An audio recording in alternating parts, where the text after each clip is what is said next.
You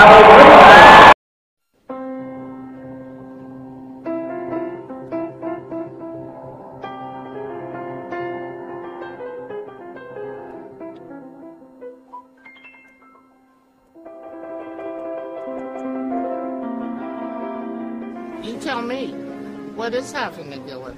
I have no idea though. La la la la la la. It's some sort of celebration song. Is it a dance? Like the polka?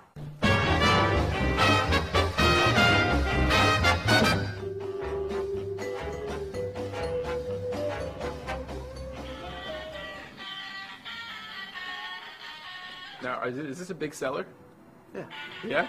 Who buys it? Jews. Only Jews. For me, Hava Nagila is not just a song, it's an event, and it's an entire cultural sensibility. It's the national anthem of Jewishness. To me, it means it's a simcha. Something good happened. It was a bar mitzvah, a bat mitzvah, a wedding. There's going to be dancing, there's going to be family. And it's all the Jews willing to leave their food. Yes. To go to the dance floor.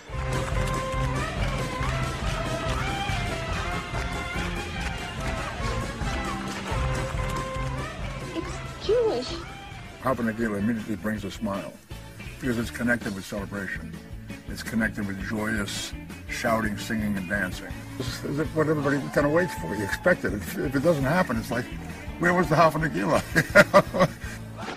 Mazel tov. Your mama, your mama. Hava Nagila dates back to the Ukraine, to a particular Hasidic group who would use this wordless melody in their rituals. It is without words because, ultimately speaking, to reach God, no words will suffice. And it's done through the universal language, which in Hasidic Judaism is music. There's 10 levels of prayer, and above them is music.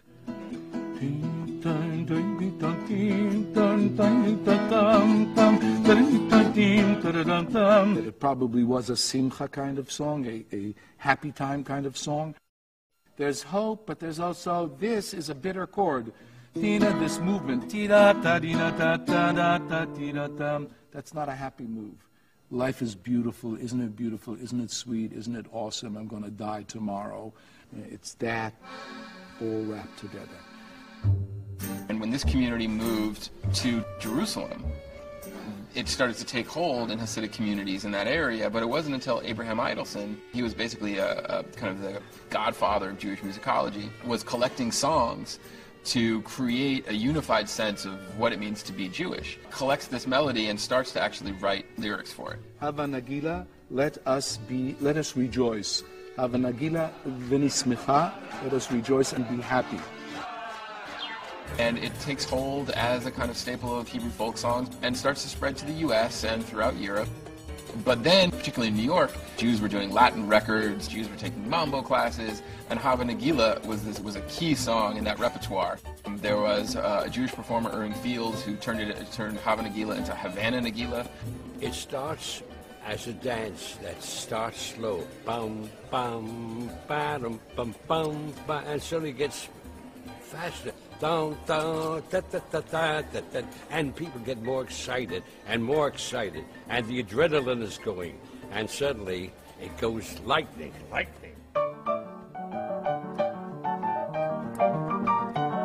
Yeah!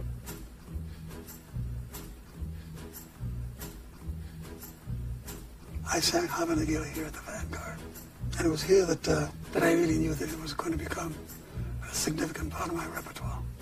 I never expected the song to captivate the universe. Hava Nagila. When I went anywhere in the world, there were two songs that stood out. One was the Banana Boat song, Deo, and Hava Nagila. It was huge. When Belafonte sings Hava Nagila on stage at Carnegie Hall in the 1950s, it pushes the song into American pop culture and makes it kind of okay for anyone to take a crack at Hava Nagila. That was one of those things that it was a song that would run through my head. it had a good progression to it, and it just happened to be, you know, everybody, the dog knows it.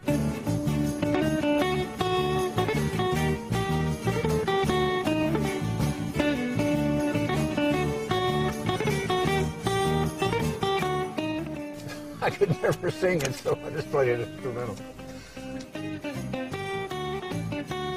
Well, some might say the top-selling Jewish music album of all time was actually not recorded by a Jew, but by an Italian-American, Connie Francis.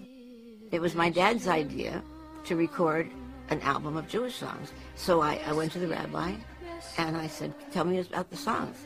And because of Rabbi Goldman and of all of his relatives, that's the way I chose the songs for my Jewish album. And of course, Hava Nagila was the #1 song, the first song on the album.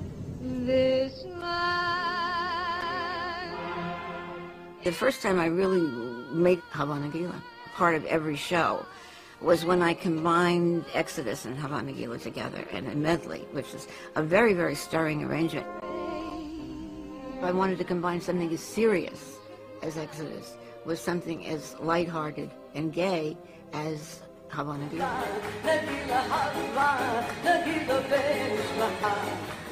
For about 15 years, I closed every show with that.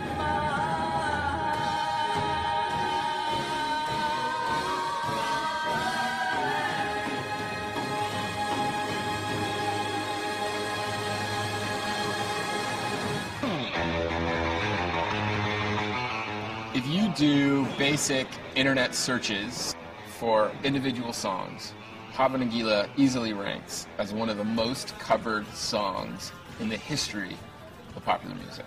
I think it's a great example of a song that started off meaning something very specific about tradition and ritual and religion, and quickly is transformed into a modern creation.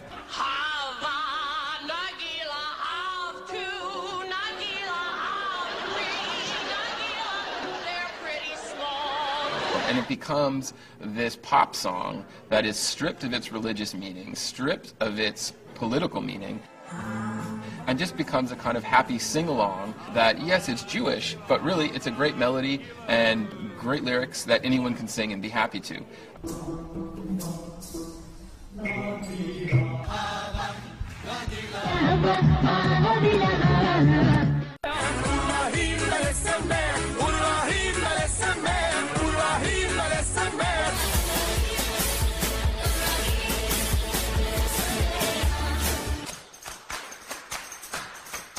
I really hate it. I can't stand hearing it. How many times can you hear Hava Nagila already? Every bar mitzvah, every wedding. I understand that there's a certain kind of a cliche feeling about it. Like, you are my sunshine. You know? But it makes me laugh, makes me smile, makes me happy. When you find a song that says, let us rejoice, let us have peace, there's no better signature song to leave an evening with than that statement. Just how much meaning, just how many ideas, how much knowledge is embedded within a set of notes and melodies. It tells us who we should be and what we really, in a very fundamental sense, aspire to be.